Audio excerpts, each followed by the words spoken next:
Ils sont royalistes, identitaires, catholiques, ultra-conservateurs, pour certains suprémacistes blancs, voire révisionnistes. Qui sont ces encombrants soutiens d'Éric Zemmour? C'est l'agence indépendante Street Press qui révèle l'existence d'un groupuscule de militants d'extrême droite qui soutiendraient activement Éric Zemmour. Ils s'entraînent au tir sur des caricatures racistes de juifs, de musulmans et de noirs. Et ça se passe dans une forêt de l'ouest de la France. Mathieu Mollard, rédacteur en chef de Street Press, est donc à l'origine de la publication de la vidéo des tirs des militants d'extrême droite. On va revenir avec vous dans un instant sur votre enquête. J'accueille aussi Étienne Girard, qui est rédacteur en chef à l'Express et auteur du Radicalisé, votre enquête à succès sur Éric Zemmour aux éditions du Seuil. Vous avez vous aussi enquêté sur ses soutiens. Oui. Stanislas Rigaud est lui le président de Génération Z, mouvement de jeunes soutenant Éric Zemmour. Et Sacha Houlier est député La République En Marche de la Vienne. Vous appelez la justice à se saisir des faits. D'abord les faits, Mathieu Mollard. On va regarder vos images ensemble et expliquez-nous qui sont ces fanatiques, combien sont-ils et est-ce qu'ils affichent effectivement leur soutien à Éric Zemmour et de quelle manière?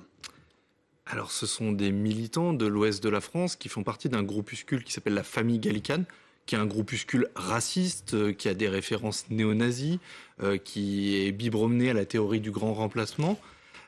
Ces gens-là, récemment, ont rejoint les rangs de Génération Z, le mouvement qui fait la campagne d'Éric Zemmour. On le sait pour une raison très simple, ils le revendiquent et ils ont eux-mêmes publié des vidéos où ils se mettent en scène en train de coller des affiches, des vidéos qu'on trouve aussi sur les pages officielles de Génération Z. La Famille Gallicane, on connaissait ce groupuscule? C'est un groupuscule qui n'était pas connu, que je ne connaissais pas et qui n'était pas connu même d'un certain nombre de spécialistes. Ils sont peu nombreux, quelques dizaines de membres. Ils sont armés, ils sont dangereux. Et aujourd'hui, on a diffusé une nouvelle vidéo sur notre média, sur Street Press, qui montre qu'ils font aussi de l'apologie du terrorisme d'extrême droite, en défendant Brendan Tarrant, qui est un terroriste d'extrême droite qui a tué 51 musulmans en Nouvelle-Zélande. Stanislas Rigaud, est-ce que vous confirmez la présence des membres de la Famille Gallicane, en tout cas de certains d'entre eux, dans les rangs de Génération Z? Écoutez, ils n'y sont plus, surtout, donc je peux remercier Street Press en tout cas pour leur enquête, parce qu'ils ont été évidemment immédiatement dégagés du mouvement sans aucune mesure et aucune discussion.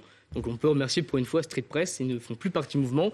On n'a pas fait un test de moralité avant et comme monsieur, je ne connaissais pas ce mouvement, la Famille Gallicane. Mais en tout cas, ils ne sont plus du tout à Génération Z. Ils étaient combien, puisque vous les avez nous, il y en a un qui était avec sa compagne, je crois, qui ont été évidemment expulsés dans la foulée. Vous avez découvert cela avec la publication de Street Press? Oui. Aucune idée qu'ils puissent faire partie de ce type de mouvement? Vous savez, ces gens-là, quand ils rejoignent, quand ils nous ont rejoints, ils ne s'en vont pas, vous savez. Pardonnez-moi, dans l'idée que je me fais de vous et de ce que l'on sait, la maison est bien tenue. C'est-à-dire que vous savez à peu près qui est là, pourquoi, comment. Vous savez, on a 4000 militants, des intrus, des infiltrés, des gens qui pensent mal, des espèces de détraqués. Ça existe partout, dans tous les mouvements. Et malheureusement, ça arrivé chez nous, voilà. Je crois que l'affaire est facilement évacuable pour le coup. On va en parler, en tout cas ce soir, et assez largement. Sacha Houlier, vous demandez à la justice de vous saisir de ces images? Oui, parce qu'on est 10 mois après les attaques sur le Capitole américain. On est 10 ans après la question de l'attentat à Utøya qui a coûté la vie à 77 jeunes socialistes. C'était des amis, des gens que je connais très bien puisque je les avais accueillis à Poitiers à l'époque. On est dans un contexte où les attentats d'extrême droite ils existent. C'est l'ancien patron du directeur général de la sécurité intérieure, Laurent Nunez, qui le mentionnait en septembre 2021. On est dans un contexte où on a obtenu déjà la dissolution de plusieurs groupes qui revendiquent d'ailleurs partager les thèses des candidats d'extrême droite, que ce soit Marine Le Pen ou Éric Zemmour. C'est Bastion Social, c'est l'Alvarium, c'est Génération Identitaire. Et tous ces groupes-là, ils doivent être dissous parce qu'on en a les moyens. On a voté une loi séparatisme pour le faire plus facilement encore. Et donc, il faut que les procureurs, au titre des signalements de l'article 40 qui pourront être faits, s'en saisissent et puis que le ministre puisse dissoudre ces organisations. Ce soir, dès le début de cette émission, Stanislas Rigaud nous dit que ces gens ont été éjectés du mouvement. Est-ce que vous saluez cette décision? Ce serait facile si c'était juste, si c'était exact, parce qu'en réalité, des militants qui partagent les opinions de M. Zemmour, des militants d'extrême droite qui partagent les opinions de M. Zemmour, ils n'ont plus lu. Et en fait, ce serait presque... Il y a eu une volonté de le tourner en dérision, en guignol. C'est ce qu'on avait fait avec Donald Trump au début. Là, on est sur des sujets extrêmement sérieux. On est sur des sujets sur lesquels on a déjoué des attentats en France. On est sur des sujets où on a des organisations qui prennent les armes dans notre pays. Et on ne sait pas comment ça peut tourner. Et pour le coup, c'est grave. Et donc, il faut se rendre compte de la responsabilité de tout cet environnement, de cette sphère qui tourne autour du candidat Zemmour et qui peut être amené à commettre ce type d'attaque. Mathieu Mollard, je vous ai vu d'autres l'idée de la tête au moment quand vous dites où qu'il n'y a pas plus de ces militants dans vos rangs, c'est peut-être vrai pour ceux de ce groupuscule dont on a révélé l'existence et publié les images sur Street Press hier, mais il y a dans vos rangs, et vous le savez et vous l'avez assumé, des anciens membres de Génération Identitaire. Vous avez vous-même soutenu, vous êtes battu contre la dissolution de ce groupuscule. On parle d'un groupuscule qui a été dissous parce qu'il, je cite approximativement, parce que je ne suis pas assez fort pour citer mot à mot, mais qui a été raciale, incitation à la haine religieuse. Quel beau duo en face. Ça fait plaisir de voir En Marche et Street Press ensemble en tout cas. Vous devriez travailler ensemble directement, ce serait plus rapide. Non, on travaille avec la justice, monsieur. Oui, d'accord. Mais vous aurez probablement affaire à elle bientôt. Ah ben moi personnellement, vous êtes en train de me menacer? Non, je dis juste qu'à un moment donné, quand vous avez des problèmes avec la justice, monsieur Houllier? Monsieur, pourquoi? Quand vous avez des personnes qui tombent sous le coup de la loi dans vos organisations, qu'ils soient condamnés. Vous avez affaire à la justice. Elle est la même pour tout le monde dans notre pays. Vous êtes plus rapide pour condamner ces gens-là que les autres en tout cas. Parce que quand vous avez passé votre journée... Vous parlez des 13 associations islamistes que nous avons dissoutes. Monsieur, quand vous parlez toute la journée sur Twitter de cette affaire-là, et tout le temps il y a un ancien militaire qui se fait à Montauban, là on vous entend plus par contre. Pardon ? On vous a pas entendu sur le militaire qui a été tué à Montauban par des racailles. Là on vous entend plus. Quand il s'agit de dénoncer une extrême droite qui est minime en France et que nous avons éjecté notre mouvement, là vous êtes là. Vous avez un groupuscule avec des gens peu fréquentables, occupez-vous-en. On va pas mélanger toutes les affaires si vous voulez. Non, mais ce soir ce qui nous préoccupe, c'est en l'occurrence ce qui se passe autour d'Éric Zemmour et vous nous apportez des éléments de réponse. Et je vais vous dire, il est normal d'en débattre s'il est effectivement candidat à l'élection présidentielle. Étienne Girard, avant de faire un point avec Mathias Tesson qui nous expliquera ce que sont les groupes d'extrême droite et les personnalités qui affichent leur soutien à Éric Zemmour, est-ce que vous êtes surpris de la sortie de cette information et est-ce que vous aviez perçu, je dirais, cette nébuleuse autour du futur probable candidat? Je n'avais pas perçu d'éléments violents au sein de la campagne d'Éric Zemmour. Sinon je l'aurais écrit. Oui. J'avais perçu qu'au sein de la campagne d'Éric Zemmour, il y a des éléments qui viennent des réseaux de l'ultra-droite ou de l'extrême droite très radicale. Je vais vous donner 2 exemples. En mars, le directeur de publication du site Je signe pour Zemmour, la pétition qui a prôné la candidature d'Éric Zemmour à la présidentielle, c'est quelqu'un, il est aujourd'hui directeur de la communication à la mairie d'Orange, et c'est quelqu'un qui en 2013, en fait, il prônait un coup d'État militaire en France. Il prenait un putsch en France. Il militait devant des garnisons pour qu'il y ait un putsch en France. C'est ce que j'écris dans mon livre. Et deuxième exemple, le premier sondage qui teste Éric Zemmour à la présidentielle, toujours en mars, il est commandé par le Club de la Presse. Alors, ce nom ne dit rien. Le Club de la Presse, c'est une plateforme d'abonnement à des médias d'ultra-droite, le Quotidien Présent, le média Renaissance catholique, Una Voce, qui regroupe des catholiques traditionnalistes. Donc c'est des mouvements qui sont opposés et qui l'assument à la République. Alors Mathias Tesson, quels sont les groupes d'extrême droite et autres personnalités qui affichent leur soutien à Éric Zemmour? Eh bien récemment, plusieurs figures de l'extrême droite ou extrême droite radicale ont récemment pris position ou alors s'apprêtent à le faire en faveur du polémiste. Les voici, on peut en citer certains. Arrêtons-nous d'abord sur Renaud Camus, écrivain, théoricien du grand remplacement. Il y a aussi Thaïs Descuffon, l'ex-porte-parole de Génération Identitaire, Papacito, le youtubeur décrit comme néo-fasciste, ou encore Hervé Rissen, militant d'extrême droite, essayiste, connu pour ses positions antisémites. Alors on va d'abord s'arrêter sur le profil de Renaud Camus. C'est lui qui a théorisé le grand remplacement, concept largement repris par Éric Zemmour, concept qui a aussi inspiré l'attaque terroriste de Christchurch en Nouvelle-Zélande qui avait fait une 50aine de morts. L'auteur de cette tuerie s'était attaqué à 2 mosquées. Renaud Camus, eh bien, il a été condamné par exemple en 2014 pour provocation à la haine ou à la violence raciale. Et au sujet d'Éric Zemmour, il a récemment déclaré la chose suivante: Éric Zemmour est une source de grande espérance. Et puis, je vous en parlais à l'instant, passons maintenant au mouvement Génération Identitaire, récemment dissous sur proposition du ministre de l'Intérieur Gérald Darmanin, après plusieurs actions coup de poing très médiatiques anti-migrants. Son ex-porte-parole, Thaïs Descuffon, que j'ai pu joindre par téléphone, m'a affirmé qu'elle soutiendrait prochainement et publiquement Éric Zemmour. Et puis, il y a aussi le cas du youtubeur Papacito, influenceur d'extrême droite qui s'est fait connaître auprès du grand public récemment pour avoir diffusé une vidéo dans laquelle il mettait en scène l'exécution d'un électeur de la France insoumise. Pour cela, d'ailleurs, il a fait l'objet d'une enquête pour provocation publique. Dans une vidéo, Papacito a dit la chose suivante au sujet d'Éric Zemmour. Zemmour, je souscris à 99% de son travail et de sa pensée. Et puis, enfin, il y a aussi le profil peut-être de celui Hervé Ryssen, militant d'extrême droite ouvertement antisémite. Il a été condamné à plusieurs reprises pour provocation à la haine envers les Juifs. Il a récemment déclaré dans la revue Civitas la chose suivante. Je préfère le programme d'Éric Zemmour à celui de Marine Le Pen. Est-ce que vous reconnaissez d'une quelconque façon, Stanislas Rigaud, un contact et un soutien avec toutes les personnes que l'on vient de citer? Ces personnes-là ont le droit de nous soutenir. On ne décide pas qui nous soutient. Monsieur Ryssen, qui est antisémite, il soutient un juif, c'est son problème, il fait ce qu'il veut. Moi, ça ne me regarde pas. S'ils ont envie de soutenir Éric Zemmour, c'est leur plus grand droit, je crois, en démocratie. Et si on ne va pas les empêcher de nous soutenir. Vous venez de me dire, écoutez, j'ai un antisémite notoire qui soutient mon futur candidat à l'élection présidentielle, et c'est pas mon problème. C'est pas possible. Vous voulez qu'on fasse quoi, monsieur? Vous êtes responsable. On est responsable de nos soutiens. Mais oui, bien sûr. Je suis responsable de mes soutiens, donc je dois les appeler. On prend ses distances clairement. On dit ces gens-là, j'en veux pas. Mais moi, ils sont pas de ma famille. Je vais vous dire, je veux pas monsieur Ryssen dans nos rangs. Et il est pas dans nos rangs, monsieur Ryssen. C'est très important que vous le disiez. Et ces gens-là, je les appelle un par un, j'ai pas leur numéro à ces gens-là. Je les appelle pour leur dire ne soutenez pas. Vous m'avez très bien compris. Je vous dis qu'il est important de vous entendre dire ces gens-là ne font pas partie de la famille s'ils ne font pas partie de la famille. Aucune des personnes qui viennent d'être citées ne fait partie de la campagne. Vous incluez Renaud Camus d'une quelconque façon dans les soutiens que vous rejetez?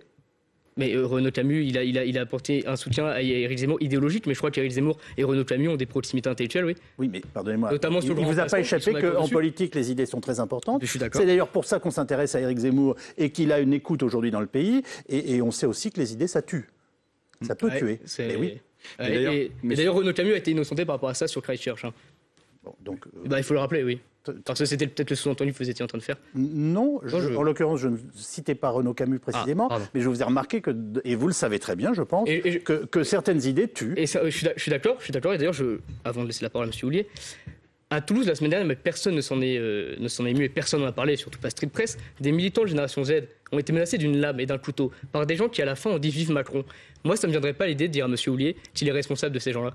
Et pourtant, après avoir menacé des gens avec un couteau, ils ont appelé à dire « On va voter Macron, vive Macron ». Moi, ça ne me viendrait pas l'idée ce soir de dire à M. Houllier qu'il est responsable de ces gens-là. Non, mais c'est ce que vous venez de faire de façon indirecte. Ça n'a aucun sens. Si, c'est exactement la même chose. Plusieurs observations. C'est vos soutiens, ça vous garde. D'abord, dans les profils, les radioprofils. Je ne vais pas répondre à ce genre de choses. Parce que vous n'avez rien à dire. Si vous non plus, vous n'êtes pas capable de dire je désapprouve au minimum, si elles sont avérées, ce type de geste, c'est hallucinant. Tous les actes de délinquance, ils doivent passer devant la justice, ils doivent être condamnés comme tels.